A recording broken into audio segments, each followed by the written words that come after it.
Hey everybody, this is my video review of the book The Power of Bad by John Tierney and Roy F. Baumeister. Baumeister? Baumeister.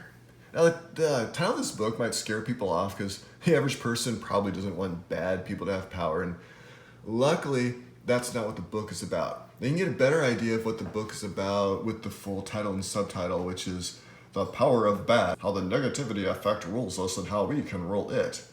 Whew, that's typical nonfiction. Short title followed by a really long subtitle. Was that 12 words? 12 words for a subtitle isn't that many, though. I mean, I appreciate authors who can keep their subtitles under 15 words. I mean, single digits would be better, but under 15 nowadays is actually pretty good.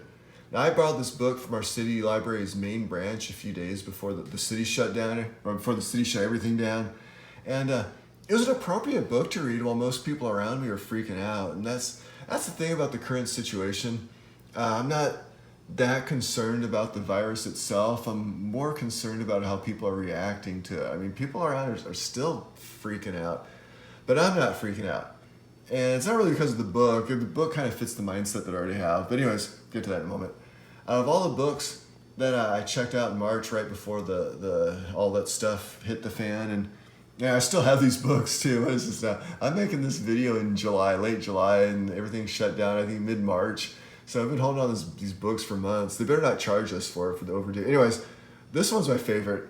And the thing about this book has a really high rereadability. I mean, there are several sections that I just go back and reread every once in a while. I mean, not every day, but every once in a while. And if the public library ever does reopen, I might actually buy myself a copy of this book. And I don't say that very often.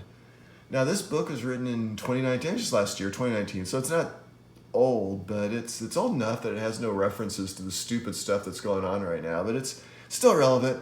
Anyway, the premise of this book is that when it comes to our subconscious, negativity outweighs positivity. And you're probably thinking, duh, but I don't know, I think it's more interesting than what I make it sound, which, okay, maybe I'm not doing a good job as a book reviewer. So this book covers stuff like relationships and business and customer service, and also talks about how the media uses the power, that negativity, that power of bad, to attract viewers and then keep them, and how social media does the same thing. Now, the best part of this book, or the part maybe that I appreciate the most, is that it changes subtopics quickly enough so that nothing really becomes boring. You know how some nonfiction will sometimes micro-focus on one element for so long that the eyes, at least my eyes, glaze over. Biographies, for example, I usually don't enjoy reading too much because a lot of times they give way more details than an average guy like me really wants to know. But that's the point of biographies, so I just don't read them. Now, The Power of Bad spends a few pages on relationships, a few pages on business and hiring, a few pages on advertising, social media, a few pages on sales, a few pages on religion, a few pages on education, and I remember some stuff on grade inflation. Anecdotes all over the place. The anecdotes might even be lies for all I know. I never trust anecdotes in these types of books. Their research might even be filled with lies. I wouldn't know. And the analysis might even be wrong because it could be based on the research and the anecdotes that were lies. I don't know. But a lot of the power of no actually made sense to me. Now, despite the title, the book's actually optimistic. We have, even with stuff going on, there are a lot of ways that we don't surround ourselves with negativity anymore. And there's a lot of stuff in this book about how to counter that power of bad. Now, it mentions avoiding cable news, and even with all the weird stuff going on in the world, I purposely avoid watching any news. And I've been doing that for a while. I'll still read about the news. I'll read the news, but I'll read about it when I choose to, and I can decide what stories to read from a variety of news sources. I don't have to put myself at the mercy of a news channel that picks out what stories will scare me the most, or make me the most angry, or stir up any other addictive, negative emotion.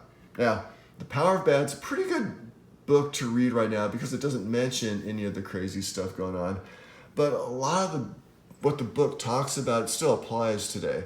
And I don't want to read books about what's going on today because I see it. I mean, why would I want to read about it? Okay, I hope that makes sense. Anyways, that's it for my book review. So in my opinion, it's worth the time to read this book. I'm a cheapskate, and I also would not have minded purchasing this book at a discount. For me, that's a compliment. I would probably be willing to spend a little under $10 for my own copy of this book. And I'm a cheapskate when it comes to books, even books that I've written.